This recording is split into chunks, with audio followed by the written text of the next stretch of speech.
Finally, much of the intellectual activity of the late 16th, 17th, and early 18th centuries, from Montaigne to John Locke, makes no sense at all unless there was a real, not merely fictional dialogue between belief and unbelief. The dialogue continues today. Whether a definitive answer will be discovered and amplified is a matter for future historians. Thank you so much this evening for your attention during this long lecture. Thank you. Thank you, guys. Thank you, guys. Very good. Thank you. Somehow this got stuck. A little coffee, or paper. Okay, go for it. Why don't you take a throat lozenge? Do you want to take a break, Mary? or- No, that's okay. Throw me one and I'll kind of suck away at it and let's talk. No, I found this one of the most interesting lectures. I did too, thank And you. This itself, the history could be its own course. Yeah, Oh, yeah. wouldn't that be great? I was There's just so telling much. Jim Oh, while you were yeah. taking a break that I would love to have somebody, give a history of atheism. Yeah, I It's mean- hard. It's very hard in the early years, as you can see. But, I mean, with any history, you look at the sources, the beginnings, the proto-atheists and the proto-types of that era that you're studying. So it doesn't have to be confined exclusively to atheism. These people had their doubts. These people were rebels against the orthodoxy. And that in and of itself is part of the history of atheism. Yeah. There's no doubt about it. So to try and debate was he an atheist or not, you can still see this line of continuation between the believers and the non-believers. There's this continuous history going on, dialogue. Dialogue is what you said at the end, a conversation between believers and non-believers. So it was very interesting. I guess I'll start where you started with the colonials period of time. Was there a backlash against Ingersoll? Was his life ever in danger as a result of his? Not that I He know was an of. extremely public Yeah. figure, and hundreds attended his lectures. He was very popular. Now, I Yeah. don't recall any, incidences of anybody like trying to shoot at him or punch him. I'm sure people disliked him some. And did he travel like to the south and to small towns? Now, that I don't know, but he was certainly on the lecture circuit, so maybe it would be the major Yeah, towns, Boston, New York. yeah, he's a fascinating figure, Yeah, very fascinating. he was so eloquent that, but see, the seeds of doubt were there because otherwise they wouldn't have been interested in hearing him. But the clergy, somebody must have written against him, must have written a response, right? Oh, I'm sure that they did, but they didn't come up with a concerted response to Darwin or anything else for quite a long time, from what I've read. They were kind of like just floating, ignoring it, not coming up with anything. But of course, now they've organized. Yeah, and now we have the Christian right. Yeah, The National Liberal League, do I have that name right? That was an organization that was after Ingersoll? right, yeah. Let me see. Oh, here, I'm up here. Because I'm interested organizationally in the history of the American atheist organizations. Yeah, there's more on those than there are, of course. Okay. The National Liberal League and the New York Freethinkers Association. There were a lot of organizations, actually. Excuse me, I'm sorry, my voice is going. You know where you can find a lot of that, Norm, in that new Encyclopedia of Unbelief, Okay. which is well worth the investment. I think that one volume that they did, there's a lot of gaps and there's a lot of criticism of it, but it's excellent in many portions. It's better than nothing, really, and I think it's about maybe $75 or less. It's really worth it. But a lot of these organizations sort of reached a dead end, right? They didn't Yes. give birth to another organization, they just sort of ended it. Well, they kind of ended, but everything was kind of floating around, and if one would end, another one would take up. Kind of like now, in a way. And you didn't mention the role of the immigrants, populations in the American free thought I'm Right. thinking of Emma Goldman and some other Right. intellectuals from Europe Right, yeah, I suppose I could have done more with that, who I think they pushed things along yeah. in ways that maybe we wouldn't have had natively. Well, you have a point, they did and they didn't, because many of them were socialists, Yeah, and that was kind of unpopular. yeah, and you didn't mention really the political drivers No, throughout the history, what No. was going on. I would like to hear more oh, would about- you? Yeah, the I just why. felt it was kind of, like, almost, it was important, but it was also a sideline. It wasn't adopted by ordinary people, the radical politics of people like Goldman and things. She was disliked intensely. And you mentioned Joseph Lewis. Yeah, He was a very important to the anti-circumcision movement as well. I know, he contributed, didn't he? You know that he wrote the first book against circumcision. No, I didn't know that. Called In the Name of Humanity. Oh, for gosh sakes, you're kidding me. So I can loan you that. Yeah, I would be interested in That that. was in the 40s. That was like 47 or 49. You That's know, fascinating. Here's a man who was a former Jew. Well, I don't know how Jewish his family was, but his heritage or his ancestry was Jewish. And, he was a big author against religion. So one of the books, of the many books he wrote, was In the Name of Humanity, which was just Wow. a complete monograph about why circumcision was barbaric. Oh, that's cool. So I have a copy that was reprinted from his actual edition. Yeah, it'd be interesting to look at that. So I can loan you that. Yeah.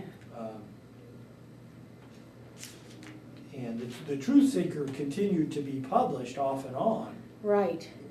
into the 80s. I think it's still being published. Is it still being published? Or they're attempting to. Some group has taken it over that's Okay. kind of, they're kind of into Ayn Rand, but they're also into like the New Age spiritualism. It sounds like a strange group out in California. Okay. I don't know if they've ever actually been able to get the publication going, but they're devoted to this kind of thing. I don't know what's gonna happen there. So they published the whole issue on circumcision after the first No Circ Symposium. Oh my They gosh. published the I proceedings. didn't know that. So That's it's interesting. But I also have the New York Times obituary of Joseph Lewis as well. Oh, So really? it covers a lot of what he was doing. Fascinating. So Madeline Murray O'Hare, in this context, she was really kind of a late comer in many ways. Yeah, but people always associate, they always come Yeah. up with her name. When they find out that I'm an atheist or something, Yeah. they always mention O'Hare. But truly, I mean, she was just one in a long line of American atheists. Yes, but you know what? People don't really realize the history of atheism, and that's a shame, and Yeah. a lot of people don't consider it necessary. If you look on some of the websites, they say, well, what does that have anything to do with me getting out and arguing with Christians, and blah, blah, blah. Yeah. It's like, why do I have to know this stuff? If anybody tells them that they must know this, it's important to know our background, our history, our roots. Yes, absolutely. And it's a fascinating history. And I think they're naive because they think that this is a 20th century development. Yeah. And it isn't. Well, that's what one of I can't remember which writer from Free Inquiry wrote a humorous thing about, atheism did not begin with the New Atheists. Because that first issue that coined them, I think, the New Atheist, it was in Wired magazine. Okay. I mentioned that in, I think, Activism.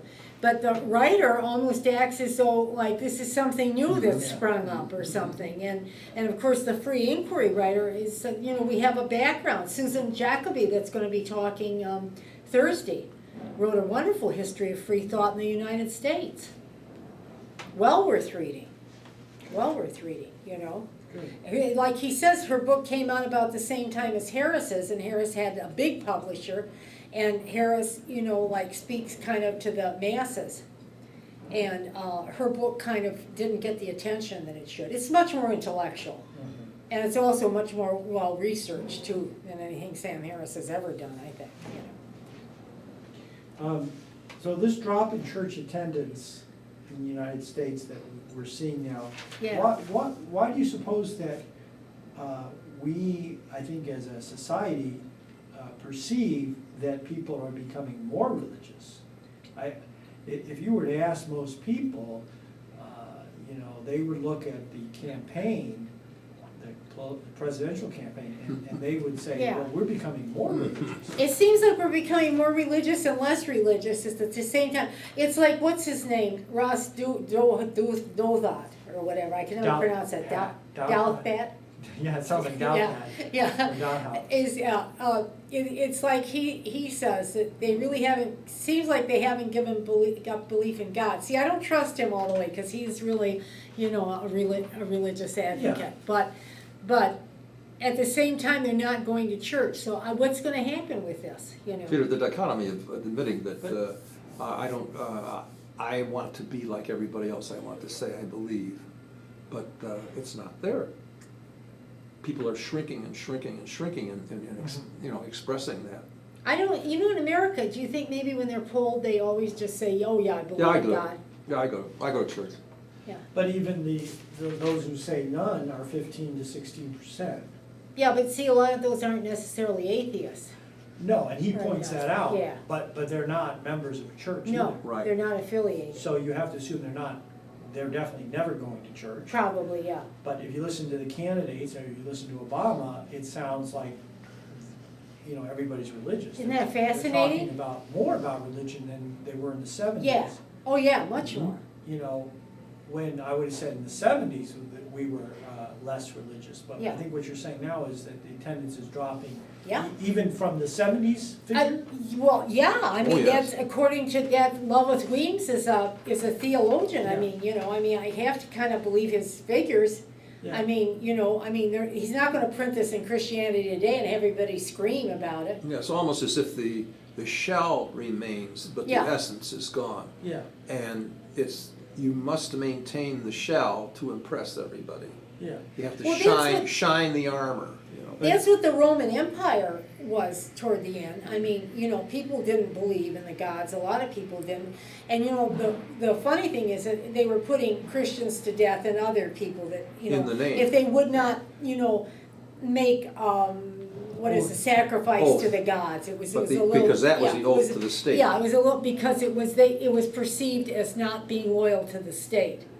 It was, you know, those judges probably didn't even believe it themselves, and sometimes they would beg Christians, like, just come on, please make a little sacrifice and get out of here, and then they wouldn't, the Christians wouldn't, because they really believed their stuff, and then they went to death. But I think we're almost in a situation of that, where it's become like a thing, like you're a good American if you say you believe in God, Yes. but do people really believe it? And those sacrifices of animals, that was going on into the 3rd century of Yeah. the Roman Empire? Yeah, Yeah. yeah. But, you know, I think what I'm getting at is that there's something sneaking up on people here Yeah. in the United States. No, I agree with you, yeah. That isn't being spoken Yeah. about, because they're not aware of it. But if it is truly that we are in this religious decline, nobody seems to talk about it. No. And it's gonna sneak up on them. Yeah. Suddenly they're gonna wake up and just say, you know, what happened to people in church? They're not there anymore. Yeah. So I think that's a good thing, actually. Oh, yeah. But we're seeing this backlash, you know, from the politicians acting as if everybody is religious. Well, I think, yeah, that it's almost expected of them. No, I think nobody wants to, like, admit what's happening, because I Yeah. think it's scary. It's very insecure. Yeah, It makes but people it's very. great for I us. think Yeah, that's it's what Mary wonderful for has you. run into in her lectures. Oh, my gosh. She's drawing people's attention to the fact Yeah. that, hey, this stuff has been going on for centuries. Yeah. I think some people, it's like affecting them and they're getting upset. There is I'm doubt, there talking. is Not many, but a enough. lack of surety into the God is up there, you know. But you know when they They're got lacking. really upset, like, you know, like last week when I was talking about the fact that Mark Chavez, who's, you know, a doctor of divinity, okay, but they did this sociological study of religions. I have all my references for tomorrow. To and present I'm going to show them. tomorrow. It's like they just did not want to believe me, who was Okay. quoting him. Yeah. Yeah, but I mean, the point is that he's saying that American churches do not engage in social issues, like helping the poor, you know, educating, you know, the uneducated or whatever. They don't help that much.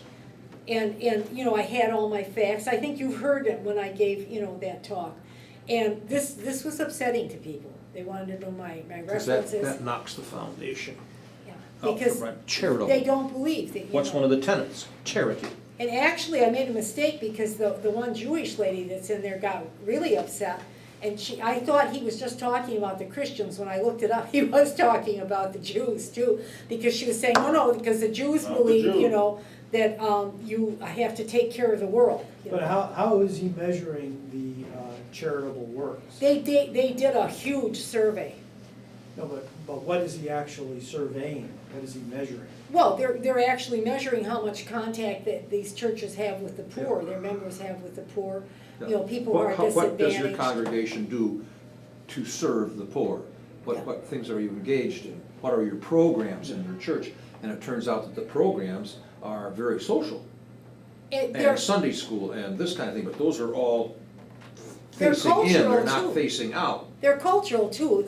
Actually, they found out that there's a lot of like plays and little programs and what have you that teach them about their specific faith.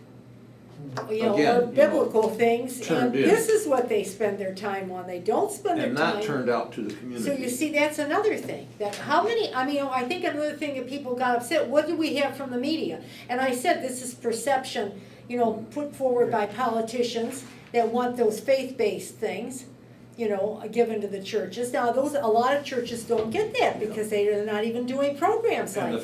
the first thing that, example, that many of the participants in the lecture came up with was, oh, well, St. Edward's opens its basement on frozen days when there's a very big frost and takes people into the basement. I mean- So they don't freeze. That's their social program. See?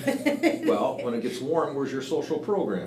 You know, yeah, I mean, and Come on. besides, that's one church. I mean, some churches do a lot socially. The Unitarian Church downtown does a Oh, lot. another So what? important He's- element in the survey is that most of the churches have memberships of 100 or less Yeah. members. The ones that are doing things? No, everybody. They don't even have a base They for don't even have money a base in or, order to be able to be functional. or into people the that can community. help with Yeah. things. So, I mean, that's how small they are. So this is But- stuff that's like, very upsetting to people when they hear this.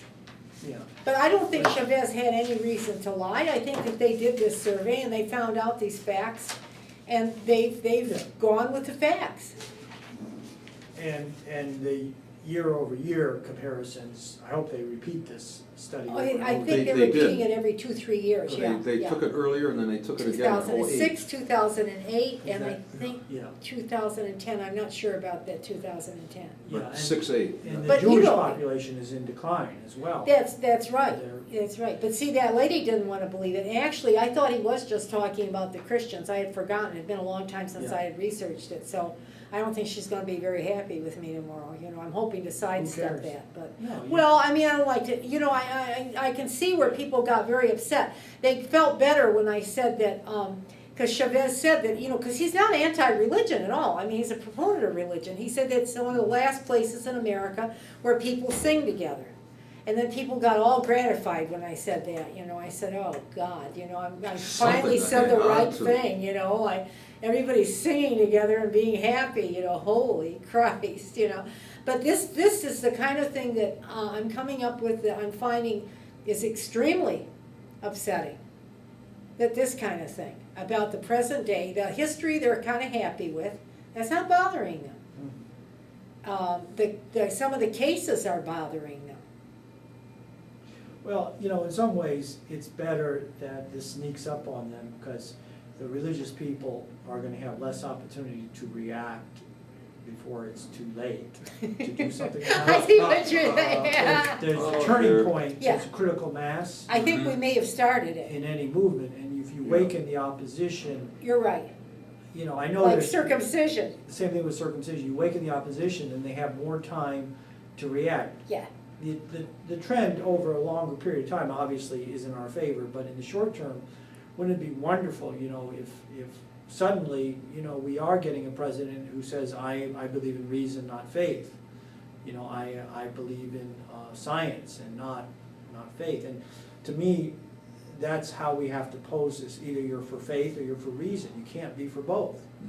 But you know what, I mean, I don't think anybody will be elected that would say that right now, maybe eventually. But, you know, this is, if you have a 30% base, you have a large, you know, The Republicans, dyed-in-the-wool Republicans are probably less than a 30% base. Yeah, So that's why you get a 30% base, you have an enormous number of people. If we continue with this doubling of the nuns, the non-believers, yeah, 10 years, 15 years Yeah. from now we have 30% people who are not affiliated with any church, which really means effectively, they're not gonna be swayed by any religious argument. no, they're Right. not interested in Who it. cares whether they, just in terms of politics, who cares whether they believe in God or not? Yeah. They're not gonna be swayed by any political arguments for religion or for religious education or anything like that, because their own kids are not going to church. What is really dangerous is how they resurrect crap, the abortion, Yeah. now the war on women, Yeah. don't have the contraception. But the people who really turn out to vote are the older people. Okay. I mean, and they're the ones who are like, have embraced religion more, probably out of fear because they're about to die, but whatever. And the politicians voting bloc, really, yeah. the politicians really play to that voting bloc. I wonder what happens now with the people that are younger, that aren't religious as they get older.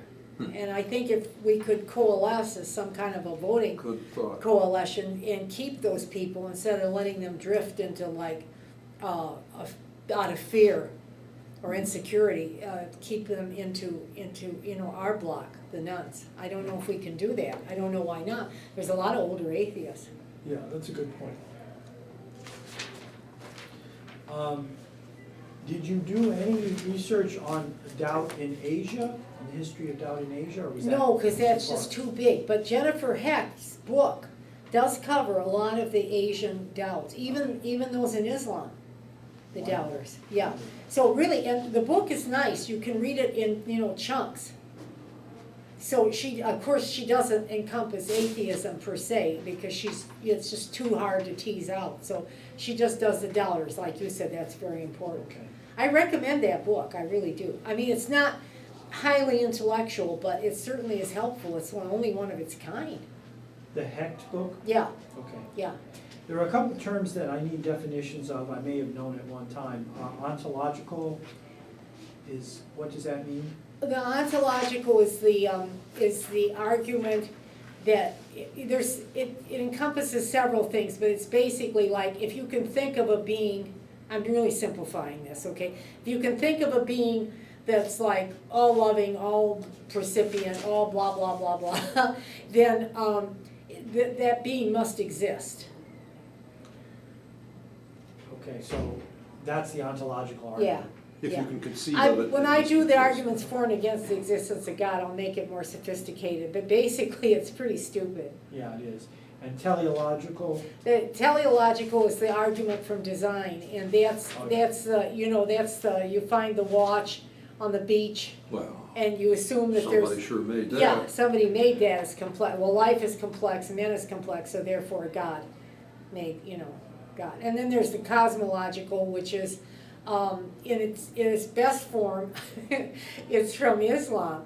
And, yeah, really. And it's basically that if we exist, there had to be somebody that created us all the way on back. So there had to be like a first beginner. But I think Bertrand Russell and other philosophers proved that you don't really have to stop. There isn't maybe a stop, logically, if you work it that way. You have to keep It's- going back. yeah. infinite regress. Yeah. For infinity. Yeah, that's been the most popular though. What's the cosmological? The Kalam argument? Yeah, that's had almost more things written on it than any other like theological argument in the last like 20 or 30 years. You'll see when I do that. It's very important. I think it's like really silly. So if you had to point to a person in history, a real person who we know for certain was an atheist, that first person, would that be Lucretius? Probably, yeah. That's a good point. That we know for sure, yeah. That we know absolutely for sure. Yeah, that's a good point, Norm. John Gleason likes him a lot. So Yeah. Lucretius, Oh. first known atheist. Well, I don't know if you should say that. I mean, because he isn't really, the first known atheist that we call is the Baron de Holbach, really. who declared for himself. Yeah, in 17, what year did I say, 17 something, yeah. But then Lucretius, though, you said, was it, You might as well say Lucretius, was the first guy we know that was definitely an atheist, I mean, yeah. the word may not have Okay. even existed in that. Yeah, I don't think the You're- word existed, yeah. Okay, but he was probably the first atheist that we're sure of, yeah. Okay. See, you know why, when you step off on a precipice when you say that, because then people will come with here's what's his name, what about what's his name, what about this one, and blah, blah, blah, but Lucretius is probably the real thing, Yeah, where you could defend it. yeah. The strongest. Oh, yeah. Yeah, definitely, if you read his poem, you'll see. The doubt then that began again in the late Middle Ages, was this all just inspired by the Greeks, or were there independent thinkers? Were some of this independently reached, these doubts, or were they all inspired by the Greeks? I can't be sure about that. They probably were already in a state of doubting because things had loosened up. They had little philosophical schools. A lot of them were studying Plato. They were Neoplatonists, which means that they were like kind of theists. But this was a loosening of the medieval thought. Yeah. So when those translations came, that really exploded and stuff. I mean, they used to have little groups that used to, sit around and talk. Even before the translations? Yeah, but then the translations really made things, hot. Okay.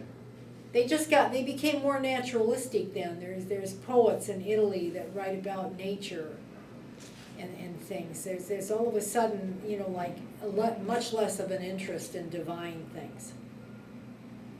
Okay, good. I was disappointed you didn't mention the Reformation and how that affected doubt. Well, yeah, but it was religious, so I mean, in a comprehensive history, you would, but I mean, all those guys, Luther and Calvin and everything, they were like such heavy theists, they were probably worse than the church. But for the first time, you had this, Loosening of the church's authority. instead of having one Christianity, now you Yeah. had multiple Christianities, which weakened. And quickly. Yeah, it did weaken it, it Which did weaken weakened it. it, and then the infighting and the accusations Yeah. within that of doubt or lack of orthodoxy. Well, you notice I mentioned the smaller sect and the wars that they had going, and the fact that weakened belief. Yes. Like the Socinians, the Unitarians, the Family of Love, all that, people looked at that and they saw them all fighting about what they believed in. And then the church burning some of them, I mean, it wasn't too cool. You listed all of the scientific discoveries by date. I thought that was very important as one of the drivers. Politically, also, you could have mentioned some of those political dates as well that were drivers to doubt. The rise of communism was one of them, certainly. Yeah, Uh, I've been trying to stay away from that because, atheism is so associated with that. And that's such a negative. Well, but it's part of history. I mean, you can't. Yeah, you but can't Julian deny it. Beginning makes a good case that it really wasn't that atheistic in a sense, that the communists were always working with the Orthodox Church. And I believe that, because that church is so corrupt. So he makes a good case in that short introduction to atheism, and he's the only one that takes on the Hitler thing and the communist thing in any kind of cohesive manner. I think Dawkins does it a little bit, but he doesn't do it very well. And agnosticism. I was hoping that you would mention some more about how that term came about with Huxley Oh. and all that, that as a response to atheism. It was Okay. really a sign that atheism had taken hold Okay. when it was first coined, right? Well, I'm not sure about that, actually. What we're stuck with today is this idea that, oh, I'm not an atheist, I'm an agnostic. Well, Whereas in the old times, they would have been accused of atheism, right? yeah. They wouldn't say, Well, I think don't burn me, I'm an agnostic. they would have gotten burned then. Yeah, they would have got burned anyway. Anyway, but, I think they're just really not sure and they don't wanna like come out. But even that distinction is a sign of the progress, Yeah, that you didn't have that you didn't even have that distinction prior to Huxley, no, right? You no. were an atheist. Yeah. And to even split hairs, and you said. But see, they were accusing people of atheism that were really more than likely heretics. Yeah, but. They didn't necessarily disbelieve in God, but they just believed in one aspect or another of church, what am I trying to say? You know, Dogma. church dogma, Yeah. doctrine. Yeah, but Galileo was in that camp too, Mhm. although he called himself a Catholic, he was a Catholic. Yeah, He his was daughter not- was a nun. His daughter was a nun. Yeah. You know, I listened to the book Galileo's Daughter. Okay, So okay. there's no way you could ever call Galileo an atheist. No. He was not, even in his private moments, he was not. Yeah, He was naive about what he could get away with. yeah, But it's almost, then you mentioned the logical positivists, and they refuse to call themselves an atheist, well, because Right. they found all these propositions meaningless. because there was no definition Right. of God. Mhm. It's No, almost- no, it's actually, they found everything meaning unless you had some kind of real verification. So if you look outside the window and it's raining, and you can really see it, Yeah. that's a verification. Or if you say that all unmarried men are bachelors, that's a verification too, that's a tautology in a way. You know, That's about the only types of statements that have any kind of real verification. But then, what's his name, now I can't remember his name, came along and he said, no, this isn't right either. That's what discredited them really, because he said that to know that, like say, all unmarried men are bachelors, then you still have to know dictionary meanings or the common meanings of the society. So they're not as free from, loaded cultural things as other things. So, it kind of exploded the whole thing. Yeah. But they found all these terms meaninglessness. The excuse that I've been given is since we don't really have a definition for God, we can't be atheists, because you have to have first a definition of what God is. Well, there's a lot of definitions of God. Sherwin Wine, that's why he said he wouldn't call himself an atheist. He made up his own term. It's because it requires a definition of God, which we really can't have, because God, the whole concept itself is nebulous. I see what he said. See, Yeah. but to me, it's a cop-out. Yeah, It's it like is. the logical positivists. Yeah. They're just playing with the language Yeah. and the words. They're Well, see, not- that was really important back then. Maybe Yeah. wine came out of that tradition, because people were brought up in that tradition for a long time, and I think maybe he would have come up with in that. Yeah, I find it rather gutless though, but this is what they say.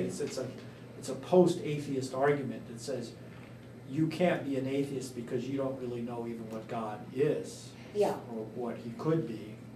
So how can you call yourself? Yeah, I guess that they're still saying, the priest over at the Farmington Unitarian, I think, or minister actually. Priest. He was gonna, he gave some talk, I think, the first night that we were there on physics and why there might be just a little bit of, like evidence of God or something. I don't know what he said, because obviously I was lecturing. It's nonsense. I mean, he's trying to chase something that's shrinking. He's hoping, though. Yeah, He's and hoping. that's why I really believe in forcing the argument, either you're for faith or you're for reason. You can't be for both. Yeah, I mean, I think most of us atheists are taking that stance now. I think Jerry Coyne wrote a very good, the Free Thought today, or whatever, the Free Thought newsletter that you, Freedom from Religion newsletter that you gave us. I was reading that over the weekend, and I thought that he said that too. You can't put religion and you can't put, evolution together, science. Basically, science and religion together, and I think so. Now, Stephen Jay Gould was hoping that we could. Right, and that's also part of the history, because Yeah. at one time, it was fashionable to say, well, we're going to reconcile Yeah. science But and history. I believe with Coyne, I don't think you can. Religion. No, you can't.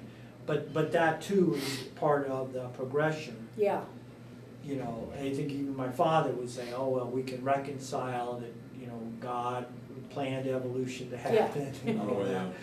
And it's nonsense. That's the But position of the Catholic Church. I'm kind of glad though that some of the religions do take that stand, that God started stuff and then evolution happened, because at least they're not rejecting evolution and they're not like getting together to like stop it being taught Yeah, in the schools, like some of those Southern fundamentalists are.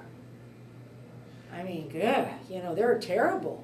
yeah. Tennessee passed another law discrediting evolution, I forget, I think teachers can bring up all the strength and weakness, which is just a crock of evolution. They just have another strange law. It's like we're doing the monkey trial over again. And the governor he kind of punted.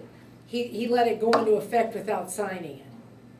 He was opposed to it, but when everybody went for it, he said, oh, well, It's gonna be okay. challenged. I'm not signing it. Yeah, it'll be Oh, yeah, challenged, it'll be but challenged. this It'll is be taken to costing Supreme money and Court. time, and Everybody will spend money and to think on it. about the secular community doesn't have that much money Well. as they'll find compared to money. the churches. Yeah, we They'll find find money, money, but and- they're wasting and- our money. I don't know, Bill, but the case may be cut and dry. It may be a very straightforward case. Yeah. I don't know. But this is all very interesting, Mary. Thank you again for your lecture.